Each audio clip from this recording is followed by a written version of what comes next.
Good morning, good afternoon, wherever you are in the world. It's great to have you here on the Team Superdad podcast live. It is a lovely day here, and I couldn't be more delighted to have a fantastically successful author, but more than that, a really top guy, a top dad, husband, someone who has basically smashed the charts with all his books over the last 10 years. And today we're going to cover, in a Team Superdad-esque way, the secrets to being a happy, confident man with SuMo author Paul McGee. Let's do this. Roll theme. Welcome to Team Superdad. Real dads creating their best lives ever. More time, more money, more fun. You are not alone. You're on Team Superdad. Hello, Paul. Welcome to the Team Superdad podcast. What a great introduction, Johnny. Although you've made me jealous already because you've said it's a beautiful day. And I'm thinking, you're not in Warrington doing this podcast, are you? Midsummer next month, and currently I go out in the morning, I've got my gloves on, I've got my scarf, I've got my woolly hat. Welcome to the northwest of England. There'll be some sunshine. It will come your way. Look at it. For the people who are on the podcast, you won't be able to see that Paul does seem to have some kind of tan. So clearly the sun. I do actually. It's the lighting, Johnny. It's all about the lighting. Okay, well, I have no qualms about admitting I have a moisturizer. My post-shave routine has a bit of a tint in it, which I don't use every day. Otherwise, I would look like the Tango Man. But yeah, a little bit of color in my moisturizer I find is very helpful, very helpful. So just briefly, this is the Team Superdad podcast. It's great to have you here. I have been on a personal development journey for about 20 years now. My first book was Feel the Fear and Do It Anyway, Susan Jeffers. And I was I'd been through a breakup, and I was working in London for the first time, and I'd be sitting on the tube, and I kept seeing people read this book, Feel the Fear and Do It Anyway, do it. So I read it, and it really opened my mind to there was a different way of thinking. There was a different way of recognizing what happens in our life, about our interactions with other people, and the choices we can make in how we respond to those things. And then subsequently, Men Are From Mars, Women Are From Venus, some CBT counseling I had around and some other stuff. Another breakup, actually, as it happened. And then I had a friend who said, come and do the landmark forum, basically. And that was a real pivotal experience, a real pivotal moment in my life and in my journey. One of the things that has led to Team Superdad I'm just going to move you across so I can look at you straight in the face. Yeah. Team Superdad, the essence of helping dads, equipping dads, working with men to create the family life they desire has been a large part of where I've gotten to. And it was part of that, being around at a friend's house, saw SuMo, your book SuMo, Shut Up and Move on his dresser, on his bedside table. And he said, oh yeah, good book, you should do it. Now, he doesn't really have this kind of personal development journey story himself. So for him to be reading a book like that was a real eye-opener to me. And I was like, oh, well, I've definitely got to read that, just because it just felt like, well, if it's connecting with him, I want to know what it's all about. Now, here we are about a year later, and I've got you on the podcast. So it's absolutely bloody brilliant to meet you and have you here. We're going to talk about a whole bunch of stuff, but most importantly, as I like to start these things, introduce yourself. But yeah, we just touched on the fact that you're a dad and a husband of 34 years. Did you just say? Yeah, 34 years. I'm not a dad of 34 kids. Yeah. Just to clarify, I know it gets wet and boring in Warrington, but I've got Netflix, so I do have evening entertainment. But yeah, a dad of 2, Matt and Ruth, and 34 years married to Helen. Not the easiest start in life in terms of, we're talking about dads now, and by the age of 10, I'd had 4 guys in my life who had that kind of title of father to some extent. And I think it's fair to say the best was indifferent and the worst was mainly psychologically abusive, to the point I ran away from home at the age of 10. And so I guess in some ways parenting and being a father is massively important to me, but I'm not drawing on the wisdom of how I was brought up. It's almost like, okay, do the opposite. And one of the things is, above all, try and be there. And so, yeah, not the most auspicious and easiest starts to my life. And I'd have to say, actually, a lot of the good stuff that may have happened in my life predominantly was through women like my grandmothers and my mum, although I had one uncle who was a good guy. So not a huge amount of male positive role models in my life, it has to say, Johnny. And it's been quite a journey since then, from working in a bank and on day one realizing what a terrible mistake I'd made with my life. No offense to the banking industry. I wanted to be a journalist or an actor, and I ended up as a bank clerk. I'm not quite sure what went wrong there. Was the first person in my family to ever get an O level, which obviously dates me.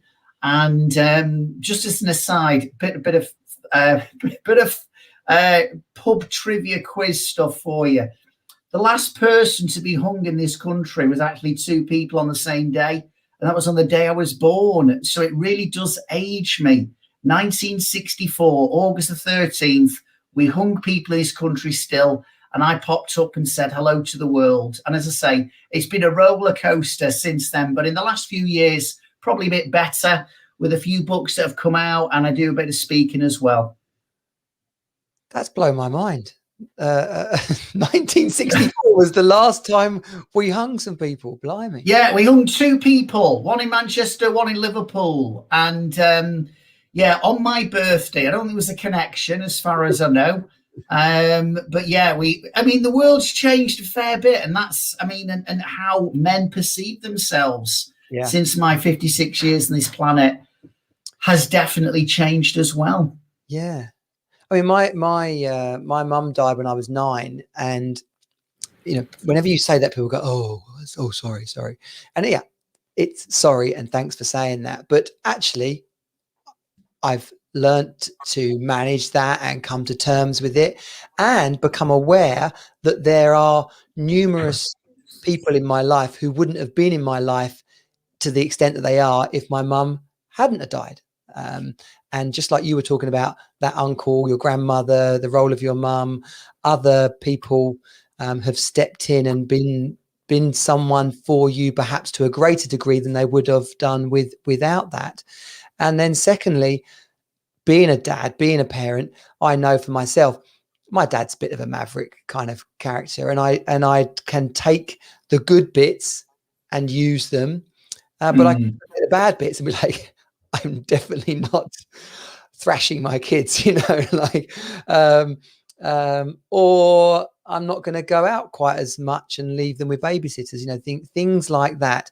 Not because that was horrifically, one of them was worse than the other one, but I just know the kind of impact I want to have on my kids. And I feel and believe and see in my work that dads today are more conscious about the impact they want to have on their kids. And I guess that there must be a lot of that comes to you through your writing, there's the impact you want to have on others.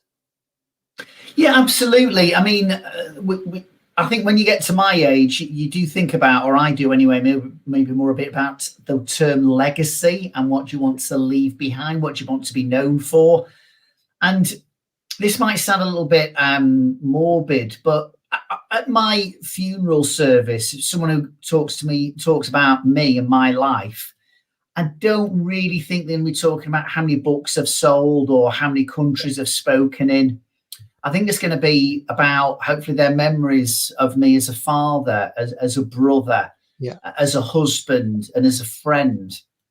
And that really prioritizes things. It's like, You know, if someone was to write your eulogy, what would you like them to say about you? Whatever your age is, and I realise there'll be lots of people who are really quite young and think, flipping heck, you can tell he's from Manchester, he's demotivated me already.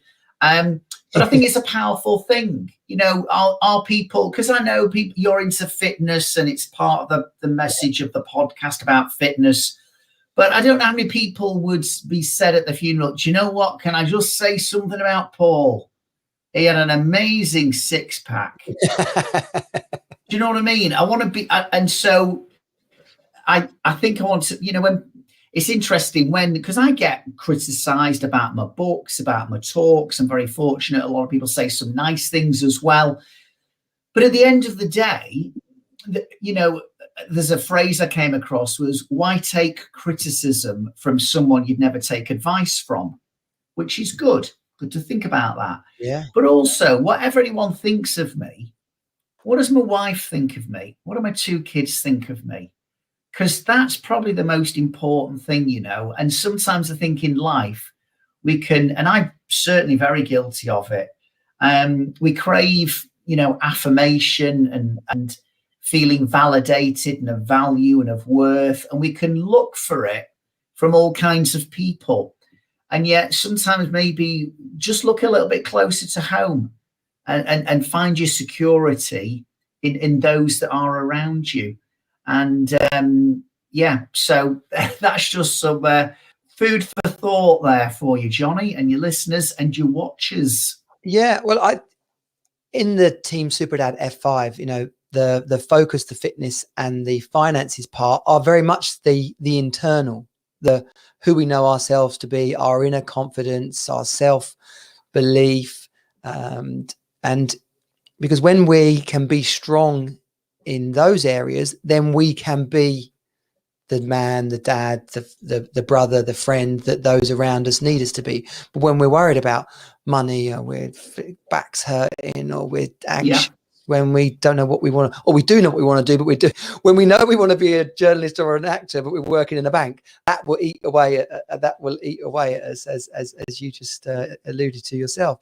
So yeah, being the man you want to be and the dad your family need to be is a message that I like to repeat as often as I can.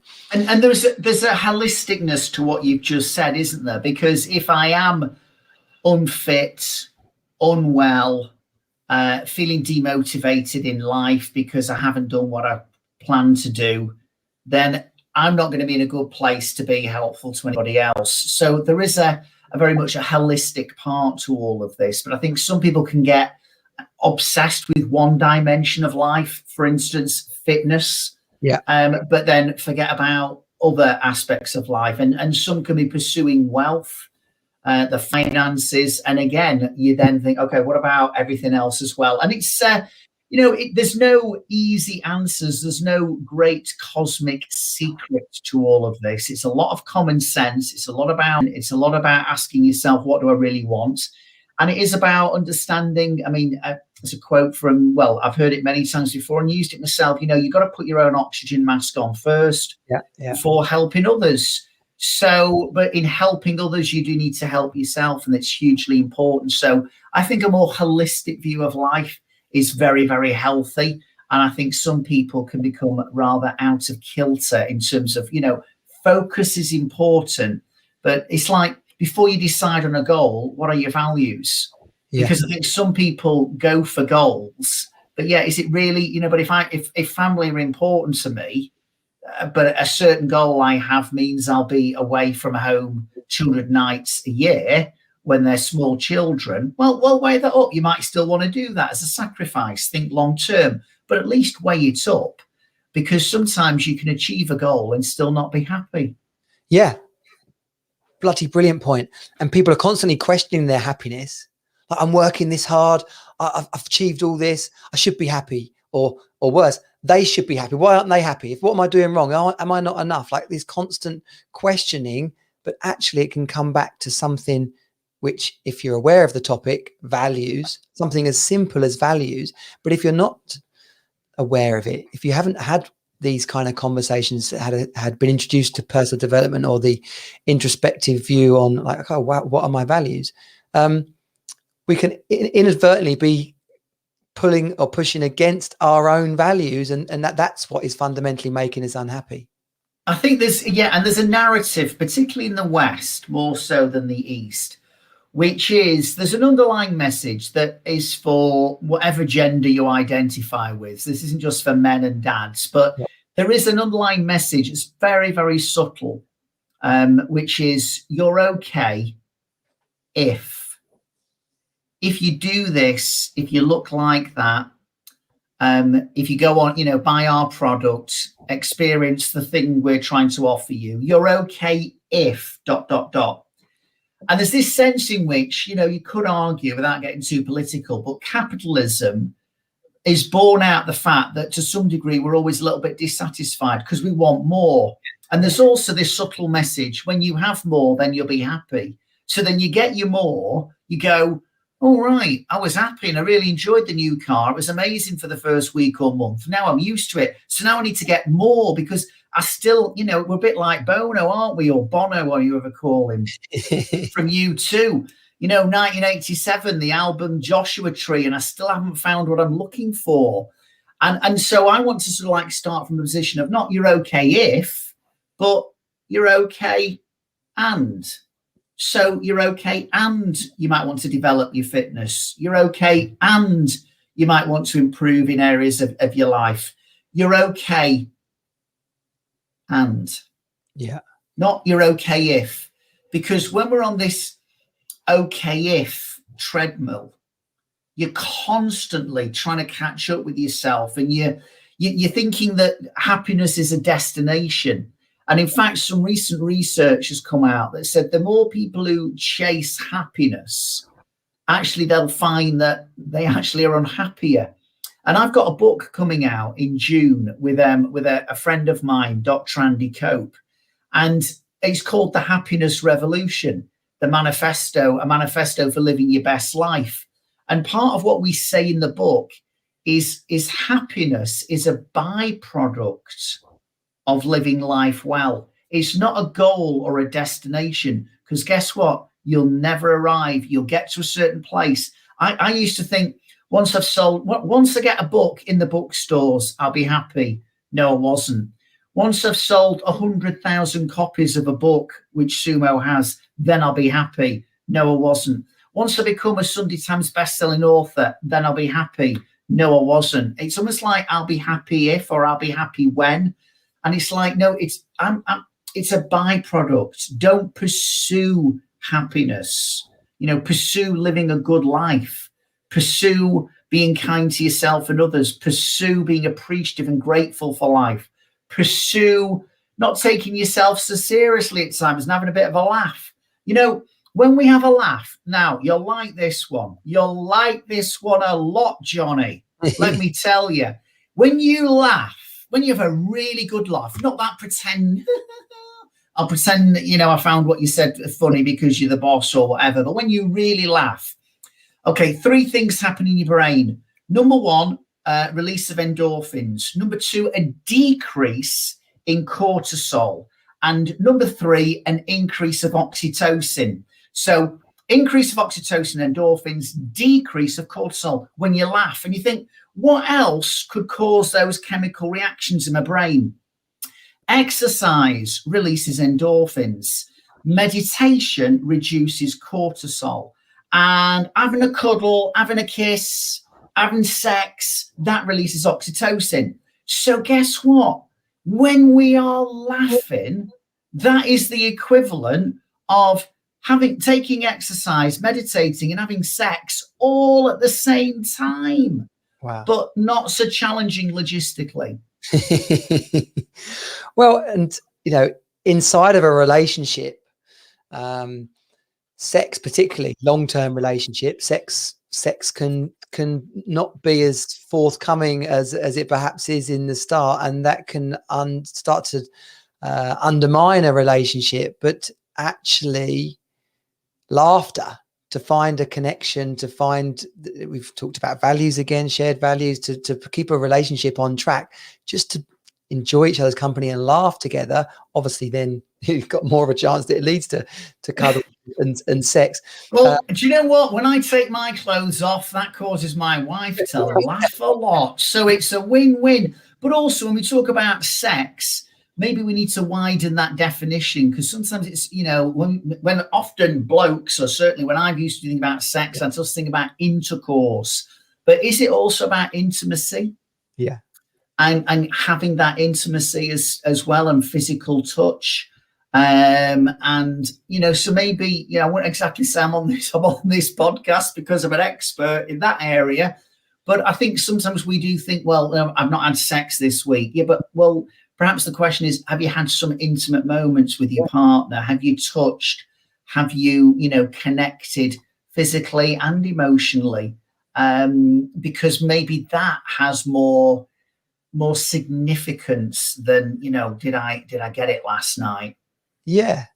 Well, all these things, it's like a production line, isn't it? But it's putting good stuff at the beginning of the production line to end up with something good at the end of it.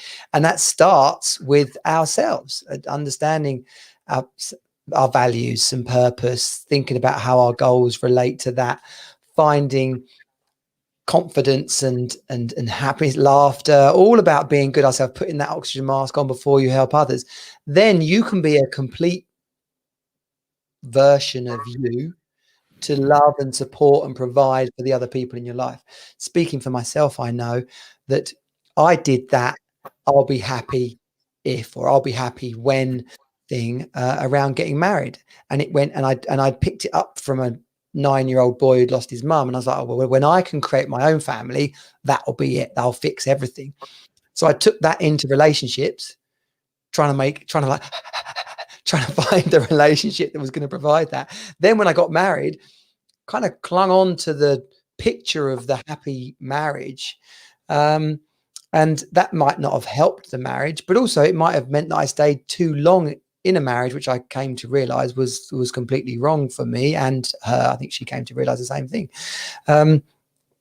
But the self-awareness at the front end to be the best version of yourself so that other things in your life can work, not when all the other things are working, I'll be the best version of myself, because like you said, it's a never-ending chase to the bottom, basically. I think one of the things, absolutely, and it's interesting, obviously, because I've written this book on happiness, and it's not been my main topic previously. I didn't really think, but it is a fascinating topic. And I think for me, one of my problems, my mistakes, and where my marriage went through, being married 34 years, but length does not necessarily define quality and amazing happiness all the time, because it hasn't been. It's been difficult.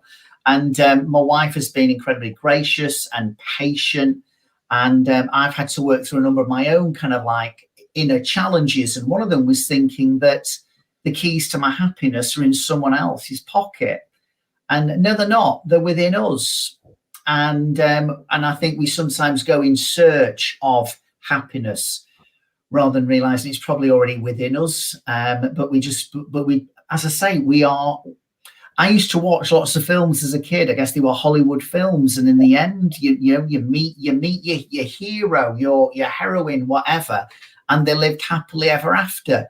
Well, life is not a fairy story, is it? And I guess one of the things is about, yes, being the best version of ourselves isn't something, again, a place you get to and then that's it, you're done. It's a continual journey, Johnny. It's a continual process. And it's also learning that sometimes the best version of yourself is to recognize you're having a really crap day and you're really struggling with a lot of things, and you're aware of that, but you don't lose it. You don't wreck it. You kind of go, I'm having a bad day. I'm having a bad day. And that's okay. This is part of who I am. And the best version of me today is going to be someone who doesn't do anything stupid. Maybe I don't do anything amazing today, but neither do I do anything stupid. And then there'll be better days. And I'll often talk about the fact that, life is a game of snakes and ladders. And we often think, if I'm on the ladder, then I'll be happy. But maybe true fulfillment and contentment is learning to recognize that to win the game, there is a good chance you will land on a snake, but it ain't the end of the game. And it's not a time to quit. It's a time to roll the dice again, and sometimes to roll your sleeves up, if you like, and to work. And I think we still live in a society where we want the cosmic secret. We want the easy, simple answer packaged ideally in a pill that doesn't require a lot of work from me. That would be wonderful. And, no wonder some people don't hire me as a speaker, because I'm too bloody honest with them. and they just want the nice message. And I say, look, I'm not here to be nice. I'm here to be helpful. And sometimes to get to where you want to requires flipping work. It requires being uncomfortable. But another thought to think about, where do life's opportunities really lie? Inside or outside your comfort zone? Some of those opportunities are outside your comfort zone. And guess what? Do you know what that means? If you want to go for those opportunities, you might feel a bit uncomfortable. You might struggle. You might not always feel amazing every single day. And guess what? That's okay. We're sold a lie that we should be permanently happy all the time, and being the best version of ourselves is always being happy. It's a total lie, Johnny. It's learning to deal with that game of snakes and ladders, and sometimes to know that not only did you land on one snake, but you roll the dice again, you land on a flip, another one, but you're still in the game. And that's the thing we've always got to remind ourselves of. And we get support from others, and we go again. Yeah, and that support from others is really important to me, that we are as conscious as possible about the people we put around us, because it's nice to be told you're doing great and don't worry about it, and but equally you need people around you who are going to tell it to you straight, who are going to say, totally, yeah, you messed up there, but yeah, and I'm still here for you. I wrote a book called Self-Confidence to talk about 4 roles that people need to play in your life. And it's possible that one person could do all 4, but unlikely.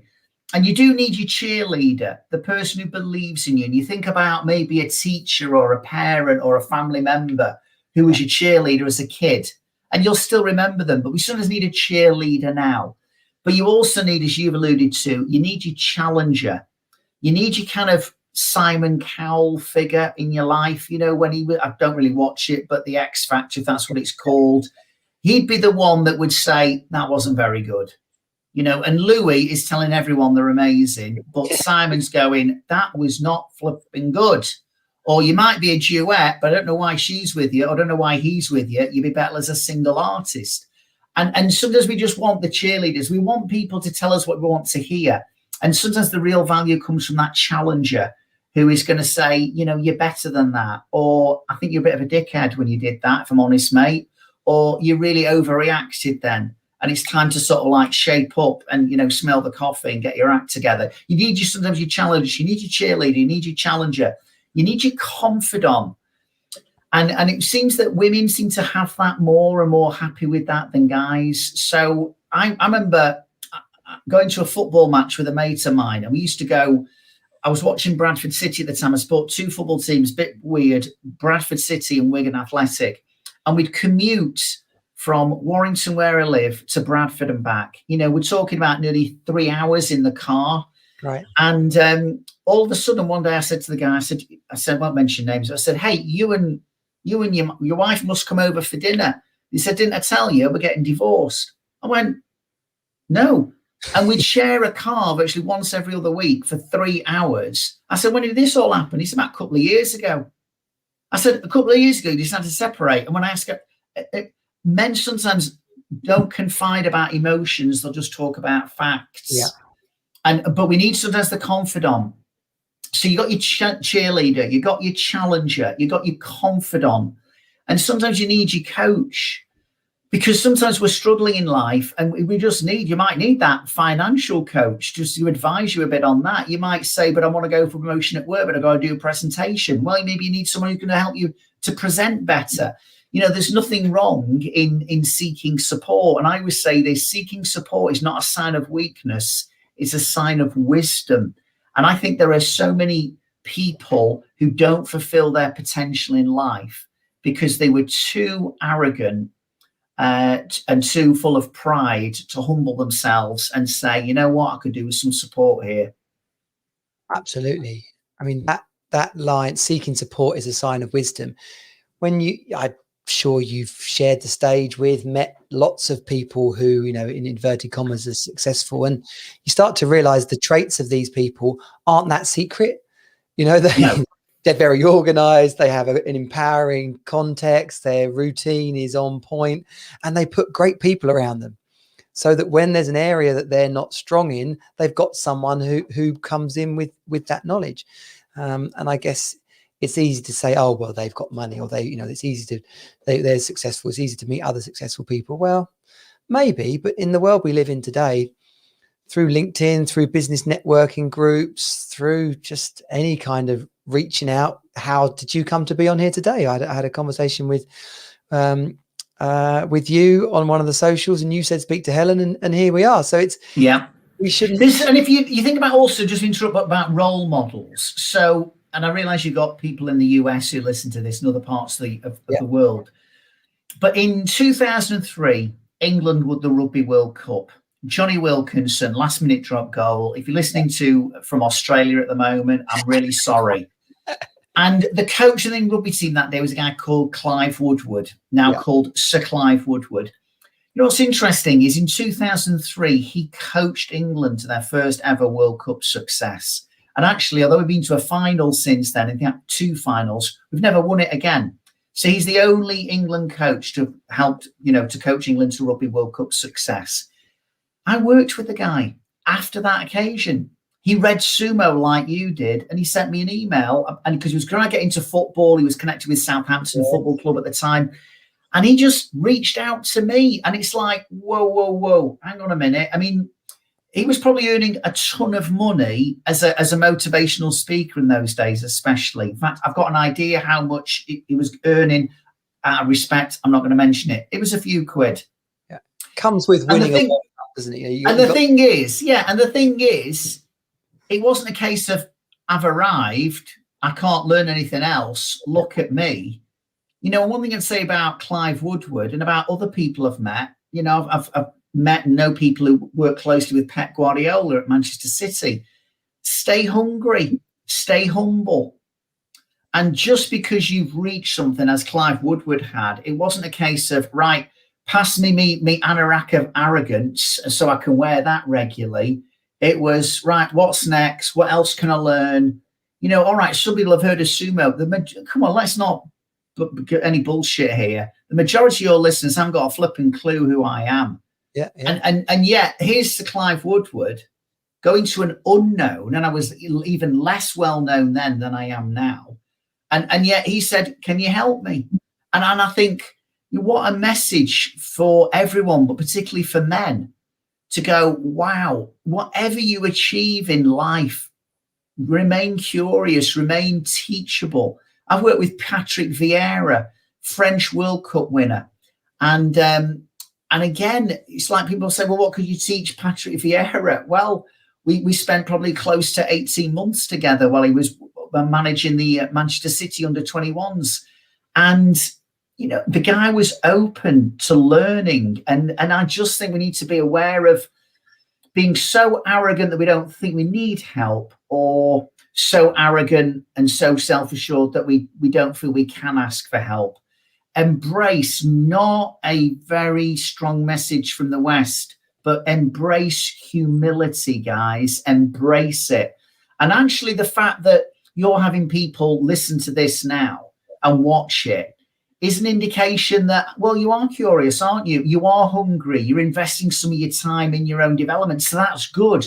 Yeah. And humility isn't about thinking less of yourself and putting yourself down, but it's just knowing you haven't got all the answers, and be prepared to learn from others, whoever they are.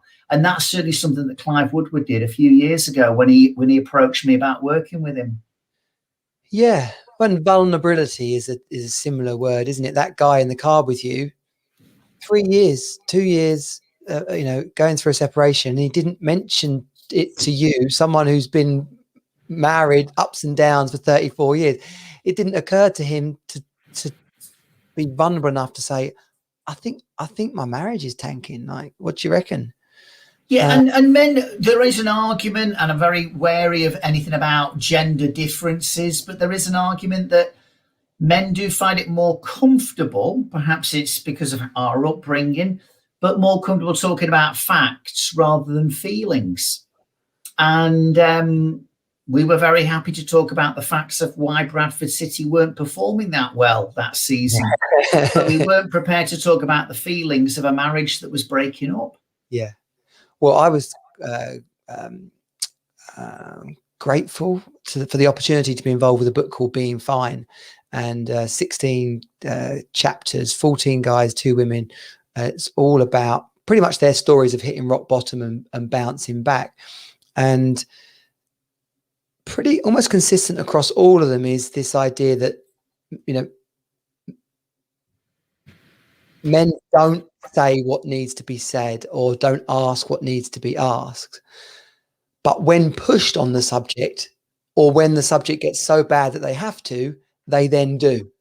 And then they're like, oh my gosh, I wish I'd bloody asked that sooner, or I wish I'd revealed the struggle I was having sooner, because the wave of support and people turning up and being there for them would have been useful, and damn useful, particularly as sad as the male suicide rates are, and people taking that ultimate solution. If we can be vulnerable, if we can show some humility, I'm a successful businessman, but it's not going that well, what do you reckon, is the ultimate act of generosity for ourselves. And you'll often find that friend is actually grateful that we asked them.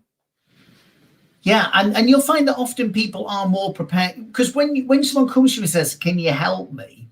That is actually conferring some respect on you. It's saying, I value you. So, but we often think, yeah, but if I ask someone for help, I don't want to put on them, or they're very busy. But the reality is that most times people are more than happy to help if they're able to. Because, I mean, you asked me to come on the podcast. Well, there's tens of thousands of other people you could have potentially asked, but you asked me. Now, hopefully you feel that might have added a little bit of value to it, so that's good. But I still feel someone in their wisdom wanted to approach Paul McGee to be on their podcast. Yeah. So, yes, I'm very busy. Yes, I've got a couple of events happening today. Yes, I'm juggling a number of different things in my own personal life at the moment, but it's still an opportunity, and it's still an honor to an extent, you would argue, to get this opportunity to, hey, share some thoughts and be approached because someone felt that I might have something of value to say. That's good for your own self-esteem. So people hold back from asking others for support, but actually some people get a real kick out of being able to give support to others. They really do. You're not just helping yourself, you could be helping them as well. Yeah. And I stress this to my kids about asking for things. The power for ourselves comes in asking, like overcoming the insecurity of, oh, I can't speak to that person, or I can't ask them that, or I can't ask her out, or I can't. Then we're left with the feeling of, I couldn't ask them. I was too nervous. I'm not good enough. So I say to my kids, whether they say yes or no is over there with them. But for you to have found the power in yourself to ask, then you know yourself as the kind of person that can actually step up and there's sometimes there's nice ways to ask. There's a skill in how to ask. But my mum built in some good stuff into my life, but what she didn't build in very well was she told me to be very polite. Okay. And you may think, well, that's good, and it is on one level, but you know the downside of politeness was what my mum said: you don't ask, you wait to be asked. And also, if someone, I remember being at a relative's house and they said, oh, would you like another slice of toast? And I'm like, Flip, would I like another slice of toast? Bring it on, with there's plenty of butter and jam. And all of a sudden I get a sharp pain in my right leg because my mum kicks me under the table because she thought it was rude to ask for seconds. So I love my mum dearly. She's built some good stuff into me. But you can be a bit too polite.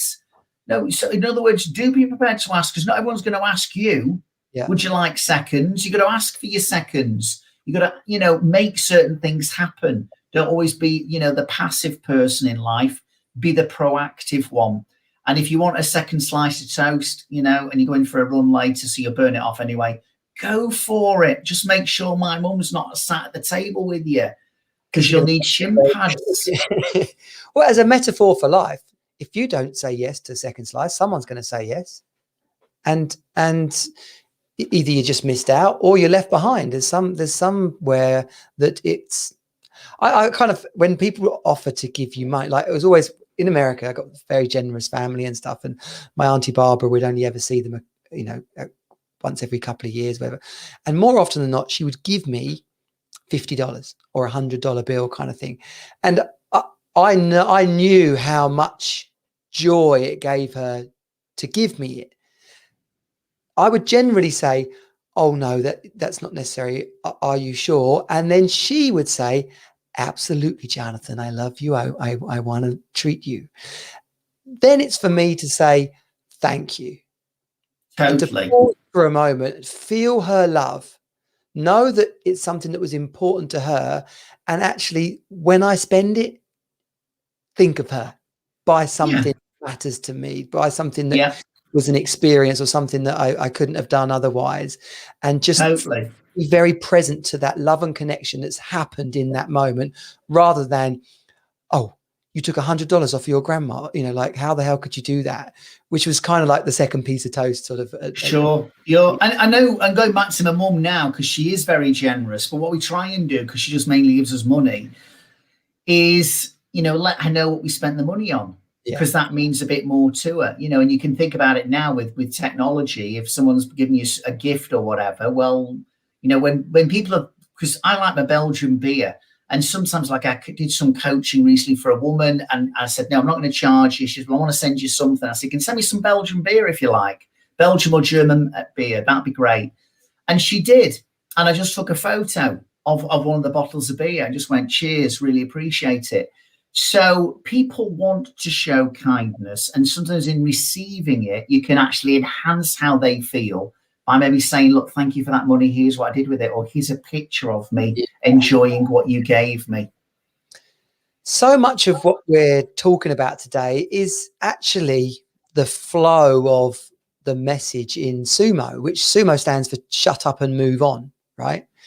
There's quite a lot of pushback around the expression phrase man up, but shut up and move on, it doesn't, depending on how the phrase man up is delivered, if it's done with the right intent and generosity and support, it's not that dissimilar to shut up, move on, we got this.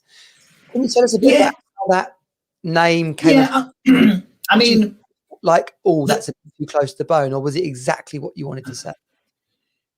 Let's be honest, this unknown guy that I was and still am to a large extent now, I just came across it as a phrase. It was actually on a coaching and counseling skills course that I was delivering, and a delegate said, if all else fails, you can always double to SuMo. And I went, what do you mean? Shut up, move on. The audience laughed. I wrote it down on the flip chart. I started to use it a couple of times in other courses. And it was a bit provocative, but it was memorable. And actually, I was saying it's maybe something we say to ourselves more than others, because sometimes we overthink about stuff. It's like, come on, SuMo, shut up, move on. Yeah. But then it evolved more into a bit of a philosophy and an umbrella term. And I came up with, the SuMo book and my SuMo principles. And as I explain in the book, shut up is to get your attention. It is a bit provocative, I get that. But it's about, okay, shh, take a bit of time out, stop, think, reflect, press pause. How is life going for us? It can be going well, but you don't have to be ill to get better. Yeah. You take your car in for a service when it's running fine. Well, maybe we need to put ourselves in for a little bit of a service occasionally. A life service, and you might actually find there's the odd thing. Ooh, I know it's fine at the moment, but you are low on oil, or if you don't get those spark plugs changed, we could have a little bit of a problem. Or your carburetor's looking a bit dodgy. By the way, I know nothing about cars. If none of that makes sense, I fully appreciate that. But go with the flow, guys.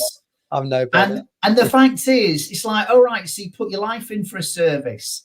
And one of the things I was also saying is, shut up and recognize that tomorrow can be different from today if you want it to be. So it was a provocative statement. It wasn't trying to say man up, the equivalent of that. But there was also about this, but also think not just about shutting up, but then how can we move on? So the shut up is almost really a way of saying, let's reflect. And then the move on was saying, having reflected, take some action. Now, the thing is, Johnny, I'm very proud of the fact that we do a lot of work in schools, and I do a lot with teachers, but we also do stuff for children. In fact, the latest book, my 12th book that came out, it's called Yes, the SuMo Secrets of Being a Positive, Confident Teenager.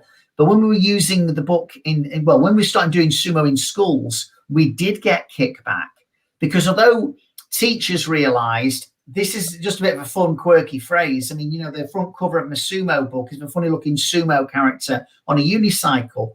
But if you're a parent and your son or daughter went to a school that's doing SuMo, you might go, well, what's SuMo? Well, Mummy, Daddy, apparently it stands for shut up, move on. And you're going, my 7-year-old has been told by their teachers to shut up and move on. What's that about?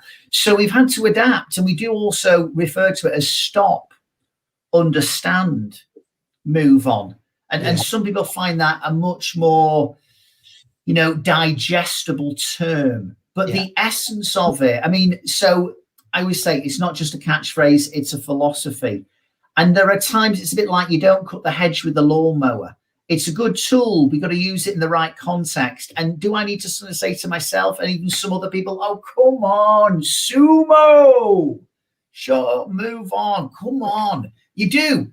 But sometimes it would be highly inappropriate and also insensitive to use it literally as a catchphrase. So I hope that explains things for you. It does. It was a couple of conversations I've had about the phrase "man up," which really pushes some people's buttons, and understandably, because when it's delivered flippantly and someone's been vulnerable and shown some humility, and then you're like, oh, man up, dude, that's reckless.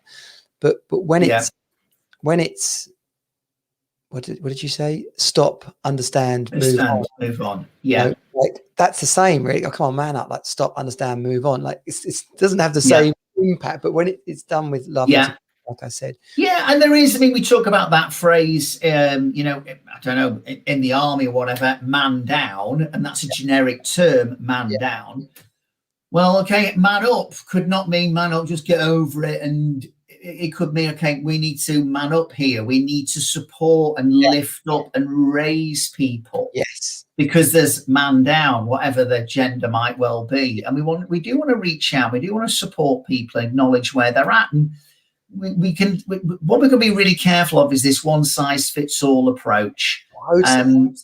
It's about, different strokes for different folks. Sometimes in certain situations, I don't play golf, but apparently you need more than one golf club to win a game. You choose the club appropriate depending on the conditions and where the ball is. And I think in life, what I'm trying to do is give people a set of golf clubs or a toolkit. And I'm not always saying, here's how you use the tools. No, you're just saying, look, here's some tools. This might work. You might want to use this one. You might want to try that one. This one you're familiar with, but actually it's gone a bit blunt, so it needs sharpening up. That one you're still using and you're using it well, so great, carry on. And then I might go, oh, have you come across this tool or this idea before? And people go, no, never. And I go, well, you might find that a useful one. I think we struggle at times now with switching off. And I talk about, if you're reading an email, a letter, or a document, and someone said to you, how do you know you've reached the end of a sentence? You'd look at them a bit strange and go, is this a trick question? And they say, no, it's not. How do you know you've reached the end of a sentence? And you go, because you see a full stop. Exactly. And then I say to people, particularly in the context of a lot of people working from home now, what's your full stop? What's your full stop? What's your routine or ritual that says, okay, I've finished for today? And if you're very much into your work, if you're like me, you find it difficult to switch off. So I'm trying to tell people to go, one, find your full stop. What's your routine or ritual? But then also, what are you going to find to switch on to? It's not a question of, I can't switch off. You can't switch off because you need something different from work to switch on to. So when people, and I say, to be at your best, you need to rest. Well, flipping, that's quite a message for people. And for some people, they'll go away going, well, that full stop idea, I've never come across that before. I really like that one about having a routine and ritual. I also have this phrase, don't hope for happy times, plan them, plan happy. What does that look like? Activities, people. And again, people kind of go, I suppose in hindsight, it's all common sense. Of course it is. Everything's flipping common sense. The cosmic secret has a name, common sense. Yeah. And it's just not very common. And I'm just giving people some tools. Some they know, some they use, some need sharpening up, and some they've never come across before. And they're simple, practical ideas or insights. And people go, I like that. I like that a lot. Well, the importance of that is if you're taking your successful ways of being in work and trying to apply them at home, well, guess what? They don't need a boss at home. They don't need, they need a different character. They need a different set of clubs, whatever the metaphor is. To be successful at home. But if someone hasn't been shown that or didn't have that role model in their life, going back to the top of the conversation, then they only know one modus operandi, and they're like, well, I don't know why my wife doesn't love me. I'm great at work. Why, she should be grateful. I've heard someone say that to me the other week. Oh, I do all this. I've got all this money. We've got this lovely house. They should be grateful. I was like, well, maybe they want to see more of you. Yeah, absolutely. Yeah, life is complex at times, Johnny, and understanding other people isn't easy. But you know what? Even trying to understand yourself. And we realize we are, as I go back to what I said before, we're bombarded by messages through the media about what will make us happy. And sometimes we've got to step back and go, what really makes me happy? And what about my family? What's really important to them? And ask the honest question of yourself and ask it of others. But part of the shut up bit was get off autopilot. How about stepping off that treadmill for a moment and just thinking about the direction you're going in and the speed you're traveling in, and just ask yourself, am I good with this? Because if I am, great. But if I'm not, maybe I want to change direction, go on a different machine. What is really important to me? And I'm thinking about that myself. I mean, I've worked incredibly hard for 30 years. I've impacted my health negatively at times, I'm sure. I'm a marriage, but, fortunately, relatively healthy now. I'm in a good place in my marriage, which, again, is an encouragement that, when you're going through a difficult time, you can get through this. Sometimes it's not an option, but quite often it can be. And when I say to people, how long have you been married? 34 years. There's always this sense of, oh, that's amazing and well done. But I just don't want to give the impression, as I said earlier, that it's all been marital bliss. But part of the journey is understanding yourself more, and your partner's got to understand themselves and understanding each other and what's important and what's of value. And it's going back to the Clive Woodward story. Wherever you're at in life, you carry on learning, and you learn about others, but you above all learn about yourself. Perfect. That's a perfect way to probably wrap us up, really, Paul. There's so much we could talk about. I've literally written a couple of notes on my notepad document, like literally additional conversations. But I know that how many books you've written now? 10? Is it 10? Did you say? No, my 13th comes out next month. So 12 that I've done on my own, and my 13th, lucky 13, I've co-authored The Happiness Revolution with a guy called Andy Cope, or Dr. Andy Cope. Mind you, believe it or not, I'm a professor, not a proper one. I'm a visiting professor at the University of Chester. I always say two things. Number one, I don't visit very often. And number two, when someone said to me recently, what are you professor in? Common sense. I'm like, I'll take that as a compliment. Good bit of northern common sense. Absolutely brilliant. The book SuMo was how I came to know of you. I really love how practical and accessible it is. I've done a lot of personal development work, read a ridiculous number of books, or listened to a ridiculous number of books, been on courses. But what I love about SuMo was how accessible it was, and how relatable it was, particularly to someone who says, oh, I'm not into all that nonsense. It is a common sense guide to taking control of yourself and having your life work better for you. And I've no doubt the rest of your books, which I haven't actually read, but I will get, especially the kids SuMo one. I'm going to get onto that for my teenage. Well, he's preteen. He's practicing very hard. Well, any child from the age of 9 upwards is what I'm told will benefit from it. Well, I'm definitely going to get that. But yeah, anything else you want to say about where people can find you or get your. Sure. I mean, if you're on Instagram or Twitter, you can reach me at the SuMo Guy, and my website is thesumoguy.com. Yeah, and we'll share all that in the show notes.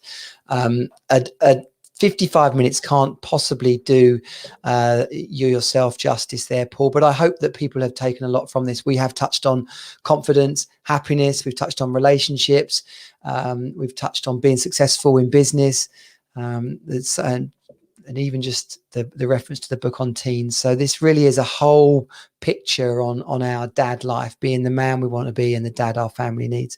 So thank you, Paul. I really appreciate you being here. It's been a pleasure. Thanks, Johnny. Take care. Good stuff. Team Superdad, I will see you on the wrap up on Friday. It's a pleasure, as always, to have you here. Share, like, subscribe to the podcast or wherever you are watching this. I'll see you next time. Cheers. This has been Team Superdad. Find us at teamsuperdad.com. Join the program and create the best life ever for you and your children. You are not alone. You're on Team Superdad.